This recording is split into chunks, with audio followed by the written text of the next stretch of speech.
Juan capítulo 4, versículos 1 al 3. Estamos iniciando un libro nuevo que le hemos titulado Demostrando la superioridad de Cristo. Estamos viendo la introducción, ya que va a durar unas semanas todo lo que vamos a ver. Dice el capítulo 4, dice: amados, no creáis a todo espíritu, o sea, todo hombre, sino probad los espíritus y probad a los hombres, si, ¿qué dice ahí? Si son de Dios. No todo aquel que le dice Señor, Señor, están del reino de los cielos, porque muchos falsos profetas han salido por el mundo. En esto conoced el Espíritu de Dios. Todo espíritu que confiesa que Jesucristo ha venido en carne, ese, dice, es de Dios. Y todo espíritu que no confiesa que Jesucristo ha venido en carne no es de Dios, y este es el espíritu del anticristo, el cual habéis oído que viene y ya está en el mundo. ¿Qué es el espíritu del anticristo? Son las ideas que están en contra de Dios. Estamos viendo, hermano, de una manera amplia de qué se van a tratar estas epístolas. Vamos a ver las tres. Y estamos tratando de ver cómo dificultades siempre ha habido en la iglesia. Que no se espanten, esa congregación tiene muchas dificultades, y van a otra y esa congregación, toda lo que es la iglesia de Cristo es atacada. Siempre hay ataques, ¿no? Es decir, esta iglesia está muy protegida, está muy bendecida. Mira, hermano, a mayor entrega, mayor ataque. Para que nadie, porque luego dice, no, hermano, es que es una iglesia con muchos conflictos. Entonces, hermano, la iglesia de Cristo está atacada con falsas doctrinas, falsas enseñanzas.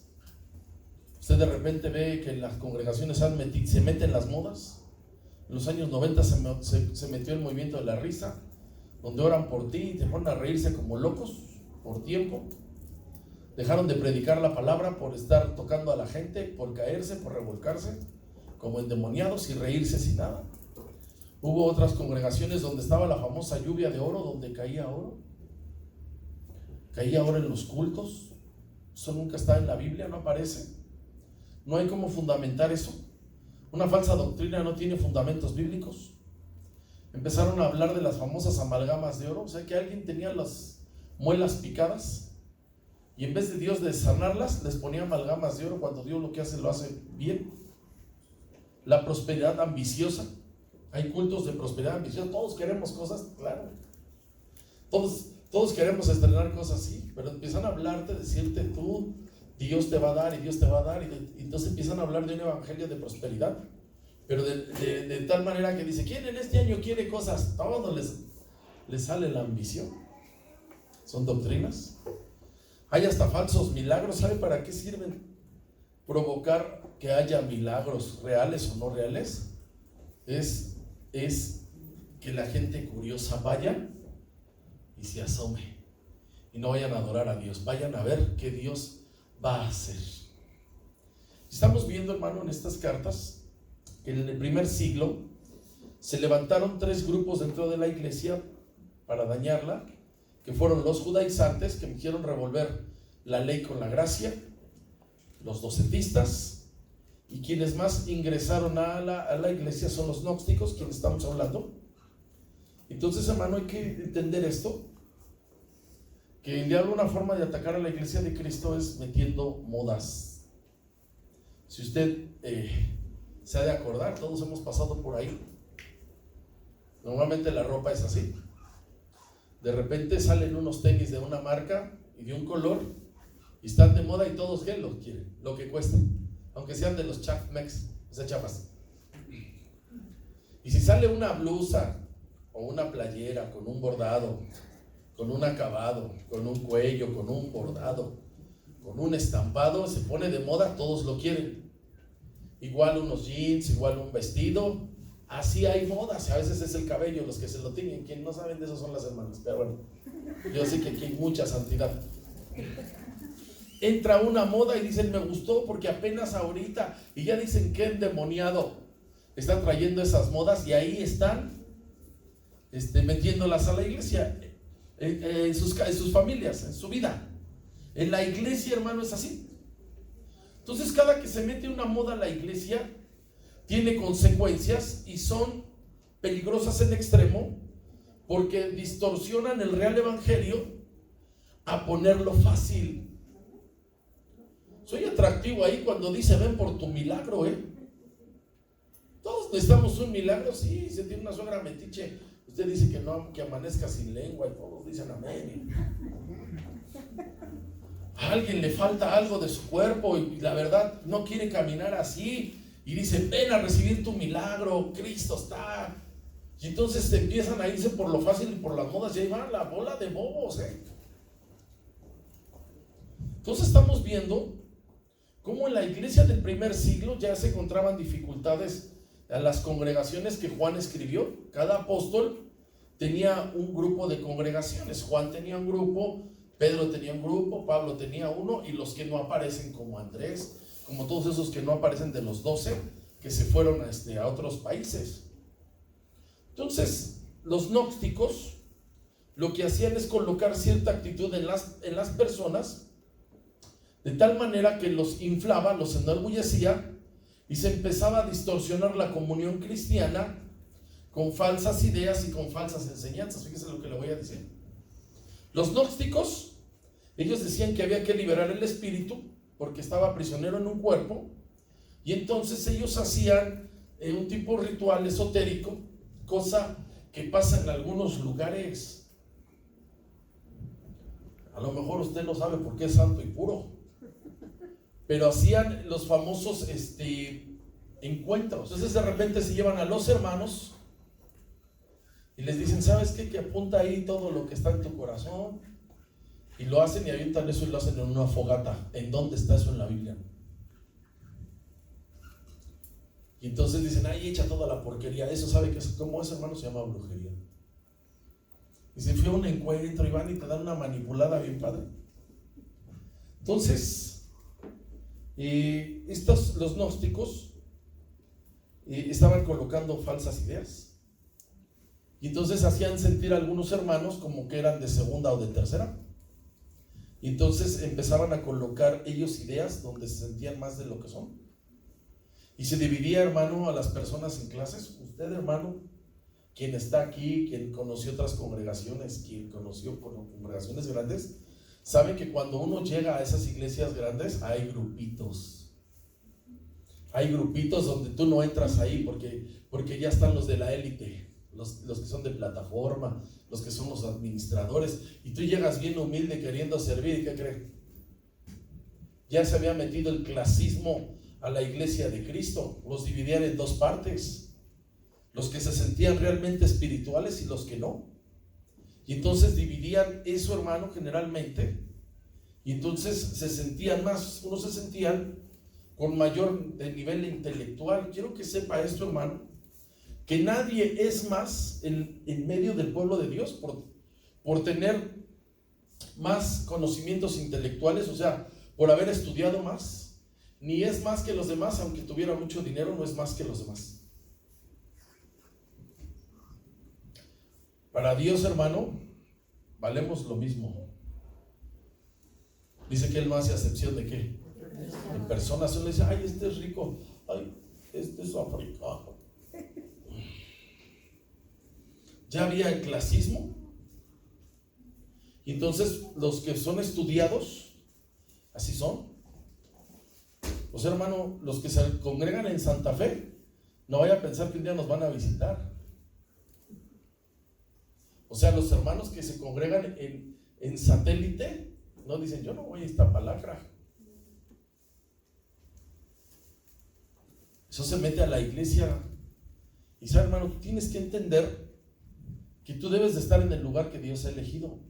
Entonces, cuando alguien llega de los proletarios de acá, de esta mitad ahora que hubo votaciones, se dividió bien padre la votación de qué lado son de los colores de las sillas guindas y los azules, y se dividió la ciudad. Así está la iglesia, hermano.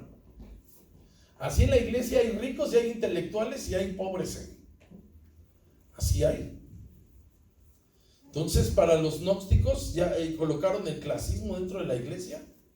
se sentían estudiados, unos ricos, y entonces empezaban a hacerle el feo, hermano, a los demás. Se sentían los iluminados. Es como hoy.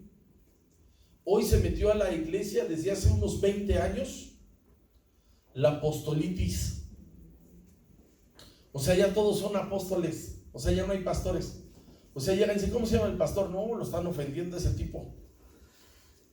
Se llama apóstol o profeta. Yo cuando oía todo eso de que no, les decía un hermano, ¿verdad? Un pastor, digo yo, es la manera más humilde. Cristo dijo que Él es el buen, ¿qué dijo? Pastor. No dijo que era el buen apóstol, dijo que Él era ¿qué? El buen, ¿qué? Pastor. Nunca dijo, yo soy el buen apóstol, el gran profeta, nunca dijo. Vea qué humildad. Y entonces le empezaron a decir, no le digan pastor porque se enoja. Es nuestro apóstol. Bueno, así ya las iglesias ya no hay pastores, hay apóstoles. ¿Y sabe qué dicen estos tipos? Dicen, los pastores, dicen, pastorean ovejas y los apóstoles pastoreamos leones. ¿Cómo sigue eso? Le da risa, pero ¿sabe cómo se llama eso? Se llama clasismo. O sea, si usted un día llega, usted va a llegar, hermano, cuando usted está en la iglesia, cuando usted está en la iglesia de Cristo, usted llega, hermano, y dice, me gustó la iglesia, y empiezas a ver qué tan arropado te sentiste y qué tan identificado. Cuando tú vas a iglesias grandes, hermano, termina el culto y parece el metro Pantitlán, abren todas las puertas y todos caminan para todos lados y no se conocen ni se saludan, ¿sí o no? Ahora nadie ha ido a donde ya saben, para que vean cómo se mete a la iglesia. Y luego dicen, el grupo de líderes de no sé qué. ¿Sí? Mire, yo un día fui a visitar a alguien, mire, estaban viendo así a ver qué carro traía. Traigo esa araña que está allá. Yo pregunto, ¿me llamaron para orar o me llamaron para ver? Así está en la cabeza, hermano. Entonces los gnósticos dividían en dos categorías: los mega ultra espirituales, los que miraban por encima del hombro, aborrecían a los de las clases inferiores. Déjeme y le digo, en aquel tiempo había mucho esclavismo y había esclavos que eran cristianos y los trataban bien mal. Entonces, hermano, estos estaban en esta situación. Sigue pasando hoy hasta el día, porque muchos que tú platicas, cuando tú platicas, hermano, se te sale cuán humilde eres. Y empiezan a decir, ¿a dónde vas? ¿A dónde te congregas? Y empiezan, y tú te descuidas y empiezan a competir. No, mi pastor acaba de ir a España. ¿Tampoco? Sí, allá en la colonia sur, ¿cierto? Y acaba de ir a tal congreso. Así empiezan. Y ahorita actualmente estamos haciendo esto, estamos haciendo aquello, y actualmente, y empieza, hermano, el clasismo. Tan grande es, hermano, el que predica en otra nación como el que predica, hermano, en una sierra. Tan grande es, se lo digo. Amén. Mire, hermano, para ir al aeropuerto, déjenme y le digo, no vaya a pensar que es tan agradable estar en el aeropuerto. No vaya a pensar que es que fuimos al aeropuerto y empiecen así. Mire, hermano, es como estar en el metro. En vez de que se suba al Bombay de naranja, se sube usted a un avión. Pero es igualito, un montón de gente, hay que esperar. Y viajas a otro lado. Y sabe, hermano, tan digno es ir a predicar a otro país, como tan digno es ir a predicar a donde te dice, ¿sabes qué? Aquí vas a tenerte que traer guaraches. Tan digno es eso. Y no te hace más grande uno que el otro. Dice, no, es que actualmente estamos yendo, y dicen los centros de convenciones, ¿y a dónde fuiste? Pues estaba predicando abajo de una palapa. O estaba predicando. Eso es igual.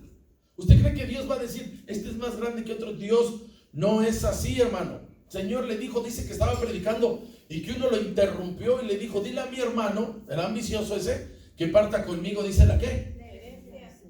Dice, guárdense de toda ¿qué?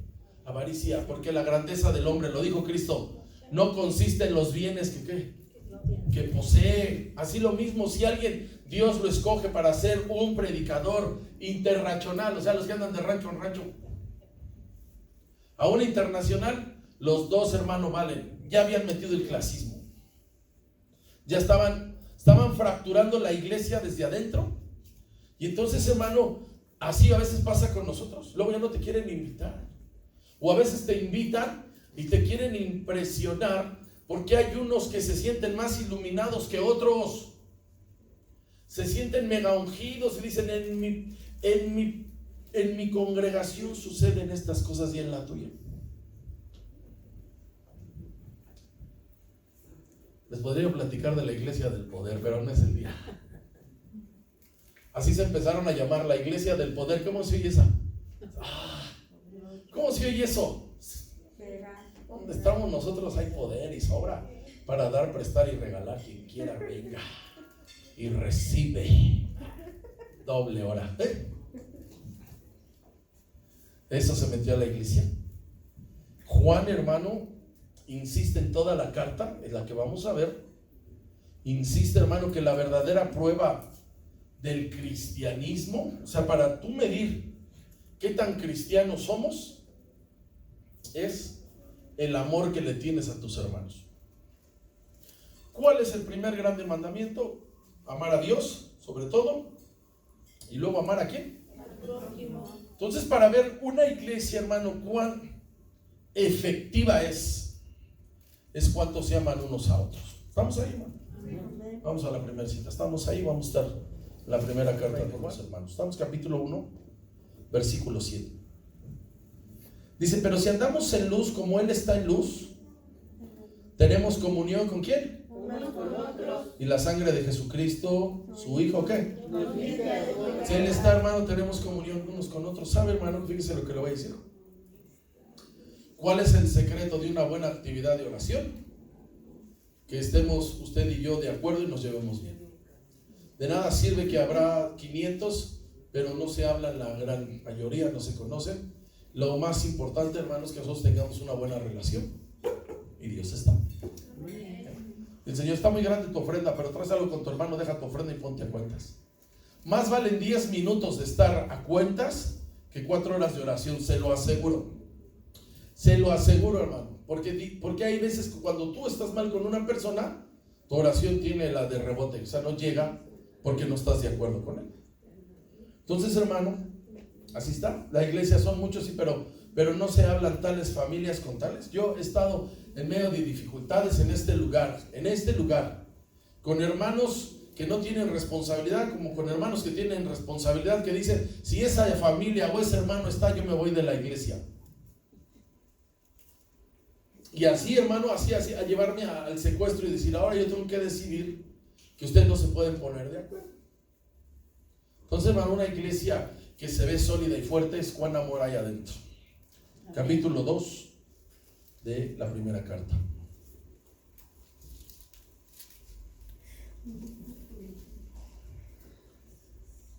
Versículo 9. El clasismo se metió a la iglesia de Cristo. Versículo 9 dice así: el que dice que está en luz y aborrece a su hermano, ¿qué dice? Yo, mientras esté bien con Dios, yo no le hablo a ellos, ni me junto con ellos, y me caen gordos y esto. Aquí dice que si aborrece a su hermano, ¿qué dice? ¿Que está qué? Nada más está haciéndose menso solo. ¿Está ahí correcto? Para que le podamos subir al nivel y verá que todavía se oye mejor, pero no es el lugar aquí. Versículo 10 dice, el que ama a su hermano, ¿qué dice? Vea cómo, hermano, no habla de decir de la grandeza, de cuánto tienes, cuánto sabes. Nada más ama a tu hermano y verás, hermano, cómo Dios está contigo y se manifiesta. Pero el que aborrece a su hermano está en tinieblas y anda en tinieblas y no sabe a dónde va, porque las tinieblas, ¿qué? Le han cegado los ojos. ¿No se dan cuenta? Es bien duro que entren, hermanos, y que no les hablen a alguien de los primeros que estamos atrás, o que hagan que no nos vean. Ya ve que estamos viendo delgaditos. No sé si este aparato le suba 10 kilos. Dice que la tele sube 10 kilos. No, imagínense cuánto. Entonces está uno ahí atrás y ya entran a alguien y entra ya adorando y cerrando los ojos, y a los demás ni los fumaron. La prueba, hermano, de que hemos pasado de tinieblas a luz está bien fácil. ¿En qué amas al hermano? Capítulo 3 de la primera carta. ¿Sabe por qué, hermano? Porque a veces nos dejamos impresionar y decimos, fuimos a una iglesia, oración, has de ver qué carros tenían los hermanos, cómo los ha bendecido Dios. No, hermano, ese no es el parámetro. También los malos tienen o no tienen, ¿sí o no? Sí. ¿El Chapo Guzmán tiene o no tiene? Sí. está en tinieblas, vamos. Esa no es la medida. La medida es que tú ames a tu hermano. 14 dice: nosotros sabemos que hemos pasado de muerte a vida en que amamos a quienes, como sean, hermanos, son los hijos de Dios, lo que sepan y lo que tengan. El que no ama a su hermano permanece en muerte. Dice el 15: todo aquel que aborrece a su hermano es homicida. Y sabéis que ningún homicida tiene vida eterna, permanece en él. En esto hemos conocido el amor, en que Él puso su vida por nosotros. También nosotros debemos poner nuestras vidas. Y dice: ¿por quiénes? 17, por favor. Pero el que viene en este mundo y ve a su hermano tener necesidad y cierra contra él su corazón, ¿cómo mora el amor de Dios en él? Viene la prueba. O sea, alguien, hermano, alguien que a lo mejor no conoce lo que es el jueves del último día de la quincena o el penúltimo, o peor, tiene ya muchos días comiendo pues limitado, bueno, vamos a decir que mal, y de repente hay alguien que sabe la situación y tiene vida, dice ahí que no ama a su hermano. Dice el 17, dice: pero el que tiene bienes de este mundo y ve a su hermano tener necesidad y cierra contra él su corazón, ¿qué dice? Ahí está. Usted conoce el texto del joven rico. El Señor que haré por la vida eterna. Ya le dijo los mandamientos. ¿Conoces? Ya te falta una cosa. Ve y vende. ¿Qué dice? Y dalo a los pobres. Ahí se ve el amor. El amor es demostrable. El amor no es de palabras, Los que son romanticones y las que son medio mensas. Ay, mi amor, y son bien atentos y carnal, pero aquí cáele con el billete, que hagamos el gasto completo. ¿Sí o no? No, mi amor, que tú bien sabes que ahora que me paguen, y yo, mi amor, pero ya sabes que te tengo en mis pensamientos. Y le manda 3, 4 mensajes de esos romanticones y dicen: ni la doña Florinda se emocionaba tanto. Las marcas del cristianismo, hermano, son la fe en Cristo y en el amor a los hermanos. Tú amas a Dios, yo no lo dudaría. Pero la prueba de tu amor es cuánto amas al que tienes a un lado, enfrente, atrás. Y sabe qué, hermano, dar no como pasa afuera, que de repente tú, una persona que no tiene los valores que tú y yo debemos de tener, te hace un favor y él está pensando siempre que tú le debes, ¿qué, hermano? Un favor. Dice: no, vino un vecino y me pidió una mayonesa y luego ya llegarán todos mis cuates y voy a necesitar hielos porque nos vamos a reventar. Y vamos a necesitar cosas y me las va a pagar. Aquí no es así, hermano. Aquí tú aprendes a amar a los hermanos y el amor, hay que hacer una plana, es incondicional. A como es, a con los defectos que tiene. No, que ese hermano me cae bien, pero, no, tu amor no es genuino. El amor es incondicional. Igual así, el amor de esposos, de novios, es incondicional. Cuando dicen yo lo amo y lo amas a tu estilo, es incondicional, no sirve. Seguimos. 3:23 de primera de Juan. Dice: y este es su mandamiento, que creamos en el nombre de su Hijo Jesucristo. ¿Y qué dice? Tú amas a tu hermano, sí, pero ¿en qué nivel? Dice: como Él nos ha amado, con todo. Nada de clasismo, hermano. Hay hermanos bien bendecidos. Mire, le voy a decir algo bien triste. Usted sabe que para la escuela todos podemos ir,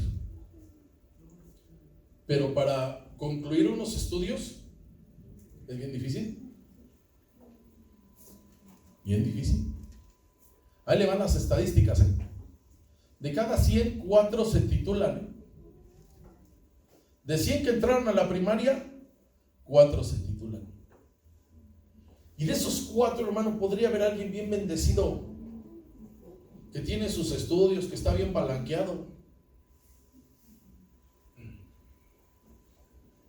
Y puede llegar alguien, hermano, con toda su humildad y decir a qué se dedica, que tiene un oficio. Yo recuerdo que a alguien, cuando estábamos chavitos hace 27,000 años, le daba pena decir que su papá era panadero. Yo pregunto si no sería una bendición tener un panadero en la familia. Mire, me dice una hermana que trabajó despachando pan y dice, no sabe qué rico comer los panaderos, dice. Todo lo hornean, dice. Uno remiedoso, yo para prender el horno me da miedo, voy a prender el horno y ya cuando menos volteo ya estoy en el eje 5.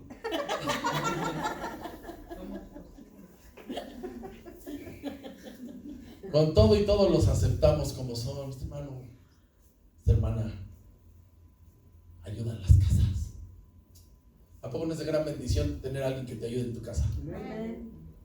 A quien le ayuda a la esposa, ay, güera, le digo de veras, le voy a dar su calendario fin de año. Echale su aguinaldo a la güera. ¿En serio? Echale su aguinaldo a la güera. Me puse mal, me machuqué un día a las 6 de la mañana. Aventé la puerta de la camioneta verde que pesaba media tonelada y ¡cras! No saqué la mano. Y me machuqué Entonces me fueron a inyectar a las 6 de la mañana. Que toro loco. Digo que toro laco. Hay que amarlos como son. Tengan o no tengan. Sepan o no sepan. Así debe de ser. Señor hermano los amaba y los aguantaba. Que eso es otra cosa. Dios es amor y el que no ama dice que no ha conocido a Dios. Vamos al 4 de primera carta de Juan. Vea, amados, amémonos unos a otros porque el amor es de Dios. Todo aquel que ama es nacido de Dios. ¿Y qué? Conoce a Dios. Si conocemos a Dios, sí, pero tiene una piedra allá adentro, no sé de qué manera lo conoce. El que no ama no ha conocido a Dios, ¿porque qué? Porque Dios es amor. O sea, vea cómo hay que evaluar a las personas para que no digan, no, es que deberías de ver cuántos diplomas tienes. Sí, pues también ahí en Santo Domingo los venden. En esto se mostró el amor de Dios para con nosotros, en que envió a su Hijo unigénito al mundo para que vivamos por Él.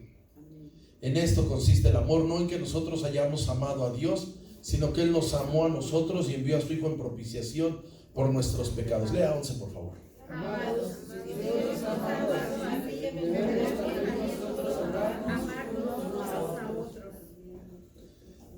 En aquel tiempo, hermano, el congregarse no es lo mismo que hoy, porque ellos estaban en persecución.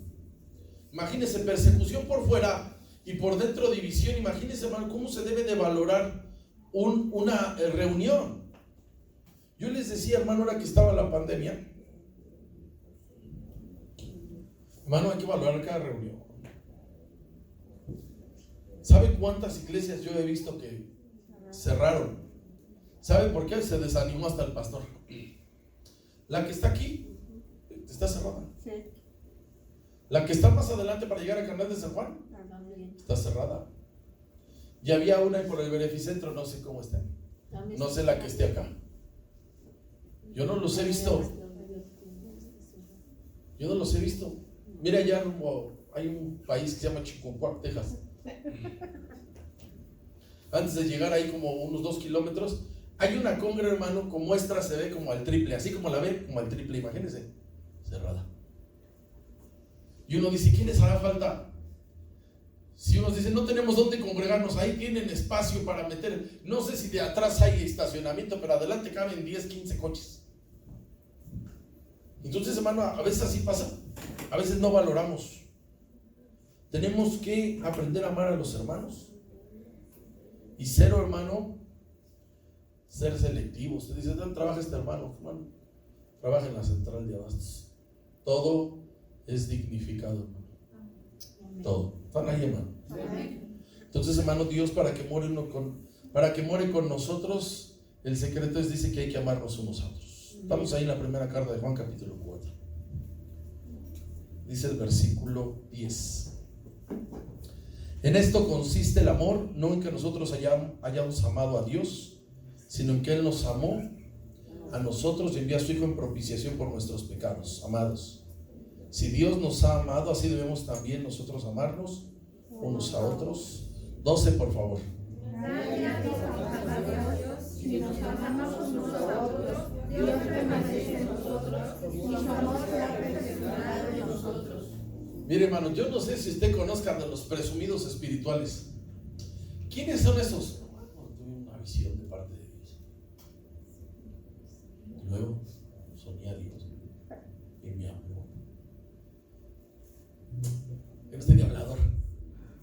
¿Cómo lo ponemos a prueba? Si no ama, ¿a quién? A su hermano, a quien ha visto. ¿Cómo va a amar a quién? A quien no, ¿a quién?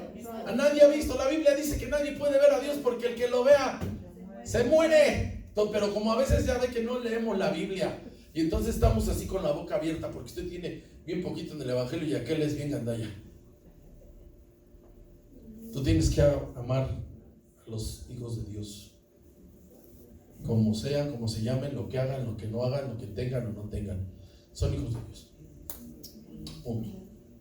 Se metió el clasismo a la iglesia de Cristo hasta el día de hoy.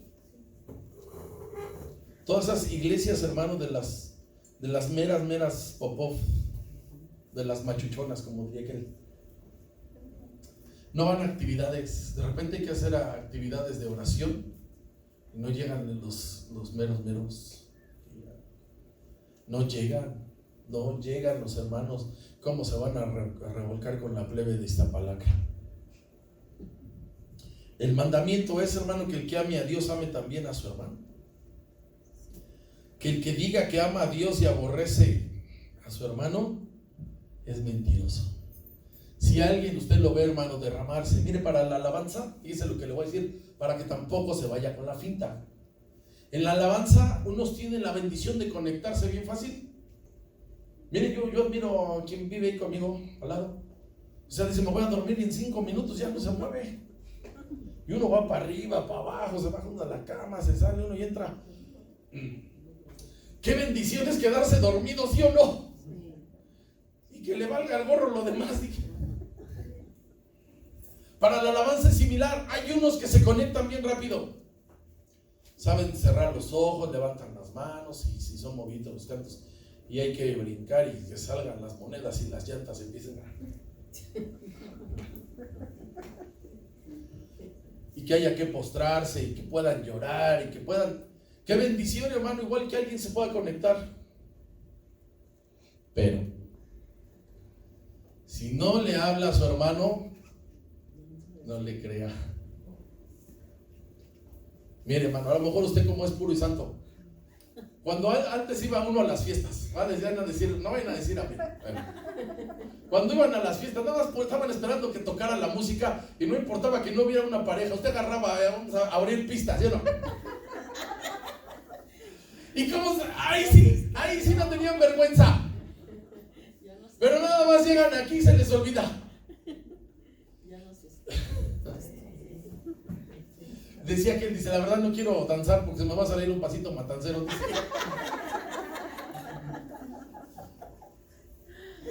Y dice, esa persona es más alegre. No, nada más perdió la vergüenza porque con ese cuerpo que tiene como de perro de Tres Marías, yo no bailaba.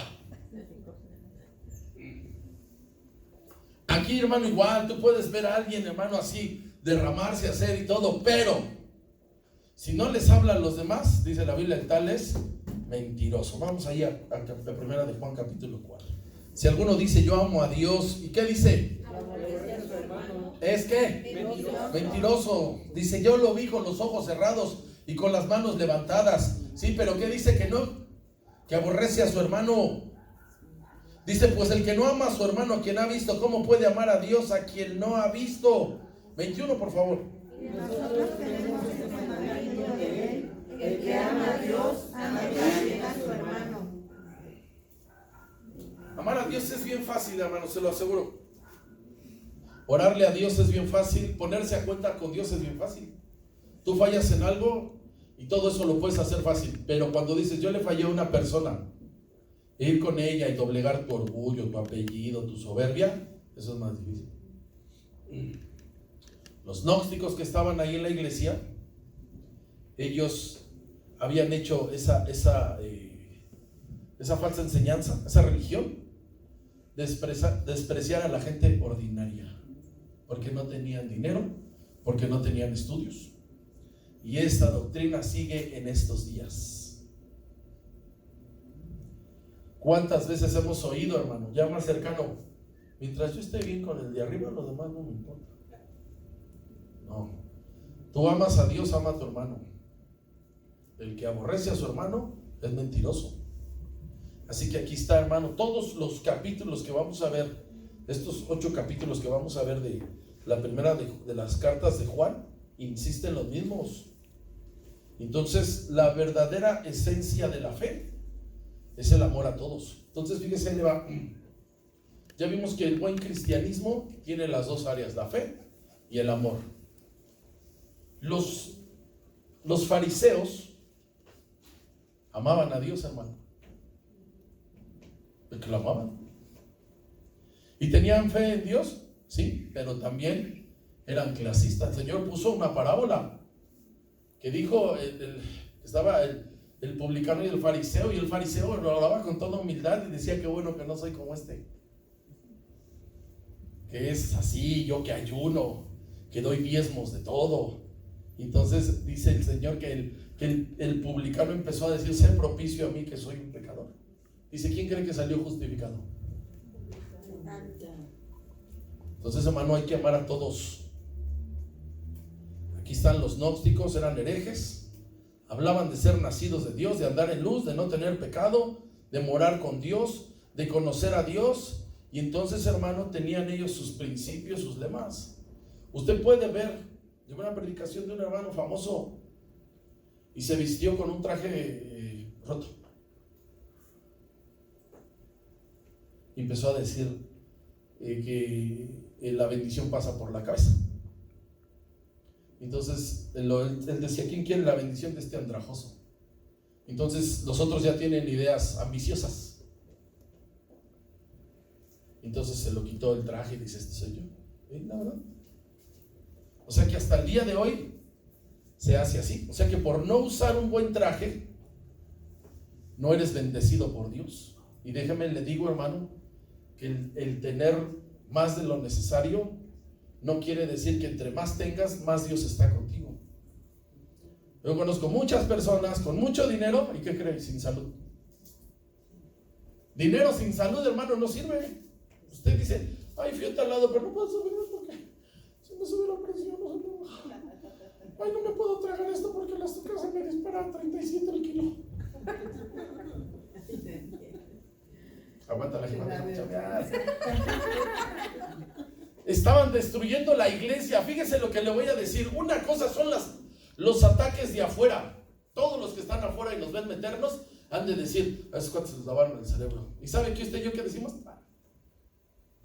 Y el de la esquina decir: otros van a poner sus coches. Estos que vienen a perder el tiempo, que están cantándole a no sé quién. Y usted dice: no me afecta. Pero estos, los gnósticos, estaban adentro.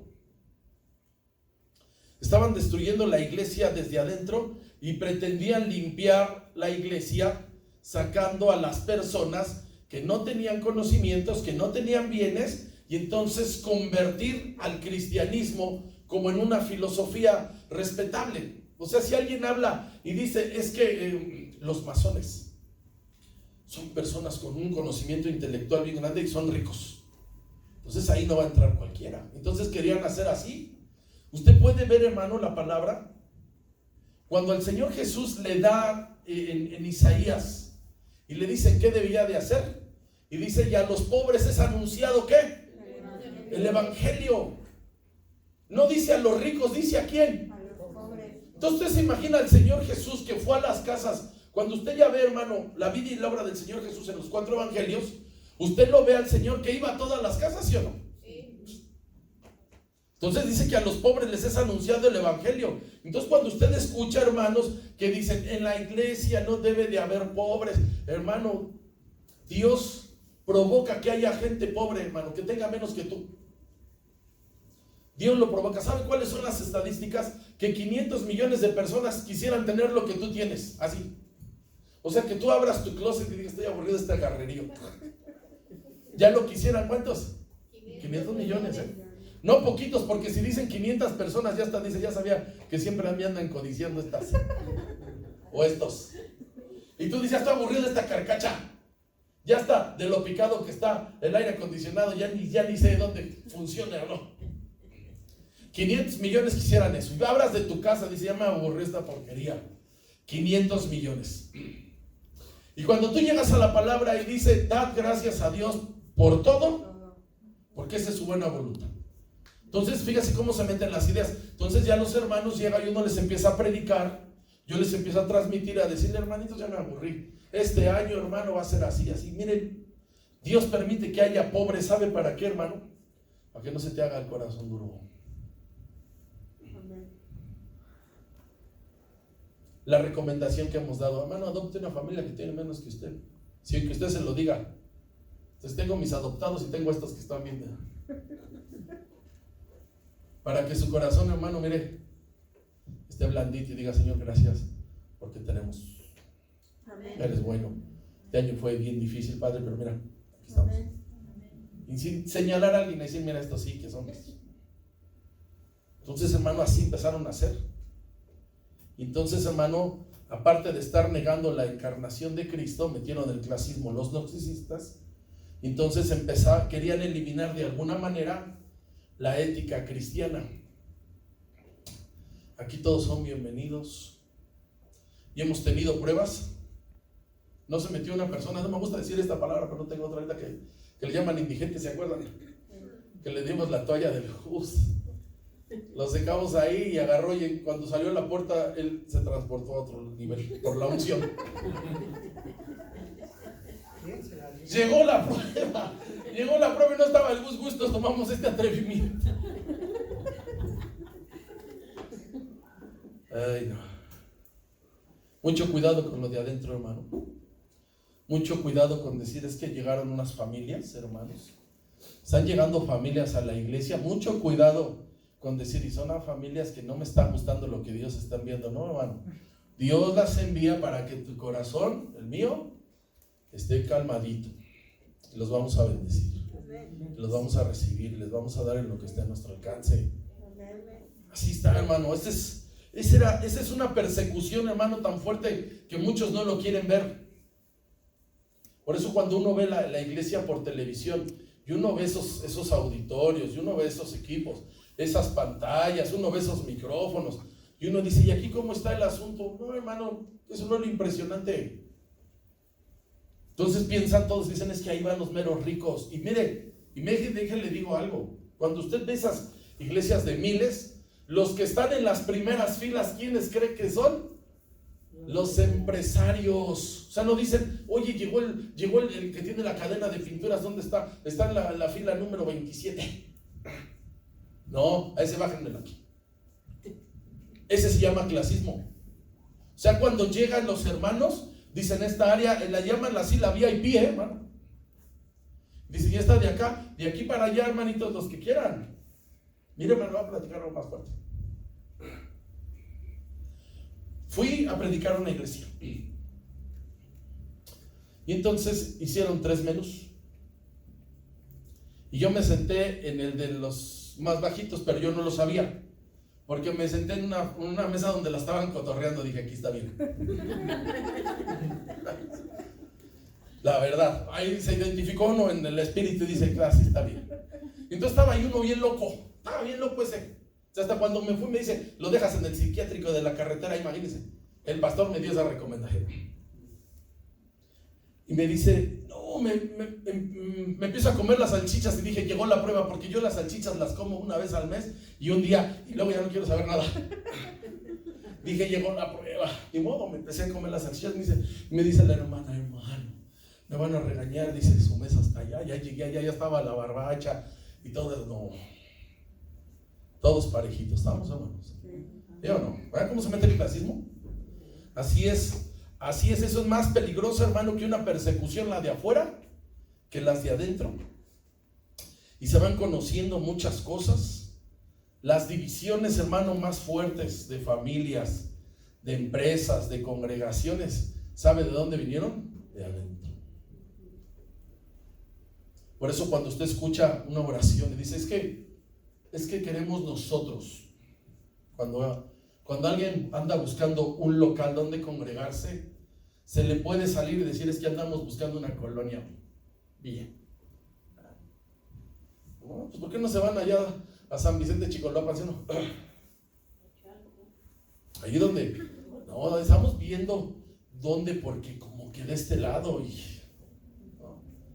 Hermano, me estamos levantando una congregación en Coyoacán. Dije, no, se van a querer venir un montón porque de aquí se quieren largar a los telotes, ¿sí o no? Vamos a la compra y luego de ahí a darle 15 vueltas a la plaza, ¿sí o no? No, dice, y empiezan a buscar auditorios bien caros de ciertos hoteles, y uno dice, ¿a poco está mal aspirar a eso? Nada más que hay en tu corazón. Porque uno podría, pues claro, todos nos dijeran, no te gusta. Me dice un hermano, dice, ¿qué cree que el hermano que viene a predicar viene de Monterrey? Y de Monterrey, dice, lo llevamos a Santa Fe. O sea, sí está bien padre, ¿no? Me traigan a predicar, que me lleven, que yo llegue, que ya esté el boleto comprado, yo voy al aeropuerto, no sé cuánto haga, hora y media el avión, me están esperando, predico, y yo de regreso ya estoy. ¿Estamos ahí, hermanos? Ya. Usted dice, nunca me había dado cuenta. Para que no se impacte y decir cuántos y cuántos, y qué bendición estar en lugares como estos. Siguen ahí, hermano. Así ha estado la iglesia en peligro. La misma existencia de la fe cristiana así está. Y sabe, hermano, que te empiezan a desviar. Te empiezan a desviar, hermano. ¿Tú dónde trabajas? ¿Dónde te congregas? ¿Dónde comes? ¿Dónde te vistes? Hasta que te desanimas. Porque de repente, hermano, tú estás viviendo un proceso en tu vida de transformación y Dios te puede llevar al valle del desempleo. ¿Qué hiciste este año, hermano? Estuve en el valle, ya dicen que valle. Y te empiezas a desanimar. Y déjame le digo esto. No hay peor situación en una persona que está desanimada. Tú puedes tener un enfermo, hermano, en un área terminal, pero con fe. Y estar en fe. Puede traer todos los estudios en su contra, así como los que luego salen, que dice, quiera que te tragaste. Y tener, hermano, toda la actitud de decir, la última palabra la tiene. Amén. Y cuando tienes un desanimado, le buscas por arriba, por abajo, por el medio y no lo hayas ni qué hacer con él. ¿Sabes entender, hermano? Esta primera carta de Juan es una carta breve. Y mire, hermano, lo que le voy a decir, para que cada libro de la Biblia tiene un por qué y un para qué. O sea, Génesis habla de los orígenes de todo, las naciones, cómo se poblaron, cómo el pueblo de Dios empieza a formar. Y luego viene Éxodo de salida. Y luego viene Levítico, que habla de las funciones de los levitas.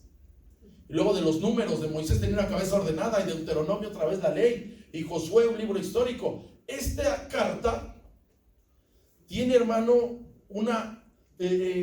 no tiene exactamente una exposición sistemática de la fe cristiana, sino cuando ya la estudias, es como una defensa de la auténtica fe. Por eso los textos ahorita que le enseñé están bien clasificados de cómo se está debatiendo las falsas ideas con esta carta. Entonces, hermano, aquí estamos nosotros conociendo, hermano, viendo la palabra de Dios, dándonos cuenta de la situación. Así ha estado la guerra espiritual todos estos años. ¿Y sabe, hermano, a dónde ha estado lo más grueso? Adentro. Siguen ahí, hermano. Amén. Ya casi le paramos. Fíjense que hay un propósito cuando se escribe esta carta y se capta. Y es vamos al primer capítulo. Dice, estas cosas les escribo para que vuestro gozo, ¿qué? Para que haya, ¿cómo, hermano? Gozo. Si estamos en dificultades, ¿para que haya qué? Gozo. Mire lo que le voy a enseñar. El gozo es una señal de las más claras que el Espíritu Santo da. O sea, el enemigo puede imitar muchas cosas, pero ¿qué cree que no puede imitar?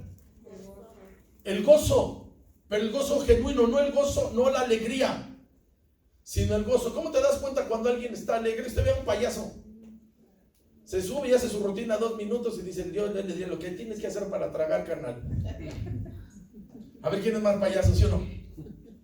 Y Y ese cuate termina su rutina de 2 minutos y dice así, puede cerrar y decir, y no traje, dice, y no vengo aquí por hambre, porque ya la traigo. Bueno, y se baja del transporte y sigue siendo el mismo desanimado. Y sigue siendo el mismo. Sí dice la palabra que el gozo del Señor, ¿qué dice? Es nuestra fuerza. Gracias por escudriñar. Entonces, ¿qué no puede imitar el enemigo? ¿Qué, hermano? El gozo. Hasta léame otra vez 1:4. Dice estas cosas que. Para que vuestro gozo sea tranquilo. Entonces, hermano, dicen, están pasando dificultades. De todos modos, tiene que estar tu gozo como. ¿Sabe, hermano, que una de las mayores virtudes que alguien que puede manifestar o bendiciones es estar desarrollando su labor sin mostrar que está estresado? Mire, quienes son del DF, vean a la jefa de gobierno de aquí y dice, yo estoy bien alegre y orgullosa por lo de mi hija que está estudiando, pero no se le sale ni una emoción. Alguien más payaso dice, ¿y dónde que no reprobó recreo cuando iba a la escuela? Y mire, gracias a Dios, no se le sale ninguna emoción. Y hermano, cuando usted y yo estamos en prueba y uno dice, ¿cómo se ve que está el Espíritu Santo? Está en gozo. Amén. Su gozo, hermano, el gozo no es pasajero, es permanente. ¿Quién dice amén? Amén. Siguiente propósito, por si alguien, hermano, se te resbala. Capítulo 2. Estas cosas les escribo para que ¿qué? No pequéis. No pequéis. O sea, si alguien se ha resbalado, si alguien ha dicho, dice, si alguno hubiere cometido pecado, ¿qué dice? ¿Cuántas veces hemos oído, hermano? Porque tú te resbalas, tú caes, algo te sucede. Y los mismos de adentro, en vez de levantarte, te dice, cometiste un gran pecado. No. Aquí dice que si hubiera alguien cometido pecados, ¿qué dice? Abogado. Si usted, hermano, algún día ha pasado tristemente por una situación de esas, usted no contrata a un abogado para que le eche tierra. Yo cuando veo y digo, esos abogados, ¿dónde van a platicar? ¿Por qué dicen eso? No soy el abogado del diablo, ¿dónde me lo van a platicar? Porque no voy al cine. Esos abogados que se atreven a defender malandros, con todas las pruebas, con todos los videos. ¿Los contrataron para qué? Para defenderlos.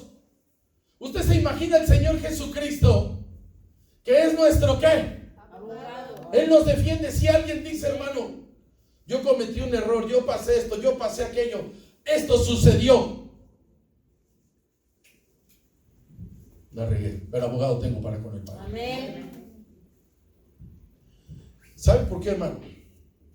Porque a veces lo que le hablaba de hace un rato de las modas de la iglesia, muchos se han ido por el camino atractivo o falso y dicen, no, sí, en la iglesia no pasan cosas porque todos están en pecado. Hay mucho pecado en la iglesia. Estamos en la tierra. Usted se imagina, hermano, usted se imagina lo que vivió el grupo del Señor Jesús. Es el grupo de élite, el grupo por excelencia. No había un ratero llamado ¿cómo? Había un arrebatado llamado Pedro.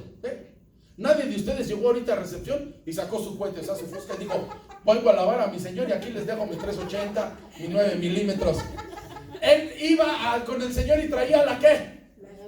No agarró la primera bronca y San Malco le voló la oreja. O sea, había violentos. Había ahí uno de un grupo subversivo de los celotes, ese que se llama Judas el celote. Era como decir, este ¿dónde anda? Anda con los del ZLN, anda con los del Cártel Jalisco Nueva Generación. Ahí está, ¿había dificultades o no? Y llegó la cosa bien grande. Al Señor lo aprenden y lo matan. ¿Y Judas qué hizo? Se suicidó. O sea, un grupo de 13, ¿en cuántos quedaron en una semana? 11. ¿Usted cree que todos iban a quedar bien? Entonces de repente dicen, no, en tu iglesia hay problemas y no hay bendición por esto y aquello. No. No les crees, sigue ahí, hermano. Amén. Tienes, hermano, a veces cuando vas a un lado te ofrecen cierto contentamiento, te ofrecen y te dicen, hermano, vente para acá. Mira, hermano, quien tiene años de caminar en el cristianismo, ya le hemos pasado. Quien ya tiene 10 añitos, le vamos pasando a todo. Y de repente, hermano, hay situaciones difíciles y de repente tienes auditorio y se llena la iglesia y de repente, ¿qué cree que pasa? Bueno, ni en tu familia quieren venir a... Ha habido reuniones donde hemos habido 5 personas, ¿sí o no? La esposa, el esposo, el Padre, el Hijo y el Espíritu Santo.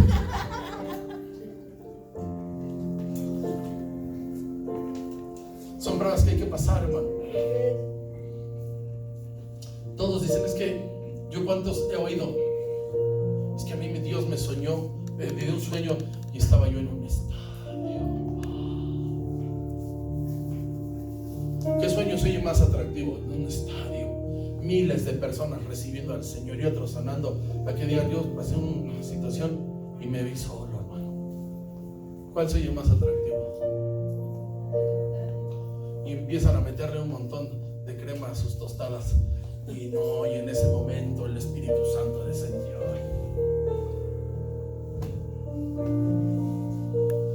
Así son las modas. Así que, hermano, qué bueno que estás aquí. Le voy a decir algo, póngase en pie. No es de números, quiero que lo sepa. Usted se imagina lo que vivió Moisés. 3 millones de personas. Y Dios le dijo, escoge 12 que vayan a inspeccionar la tierra. A lo mejor decimos, con 40 la hacemos 12. Fueron 40 días a inspeccionar la tierra y regresaron así como cada que perdí el Cruz Azul. ¿Y ahora qué pasó? ¿Y ahora qué pasó? Cálmese, hermana. ¿Y ahora qué pasó? Dice, no vamos a obtener la tierra. Y de esos 12, nada más 2 creyeron. Vean cómo hay momentos. Y dice, todo tenían para conquistar la tierra, pero sabe, hermano, estaban creyendo. Entonces un día te dicen, fue a una iglesia y tú llegas impactado. No, hermano.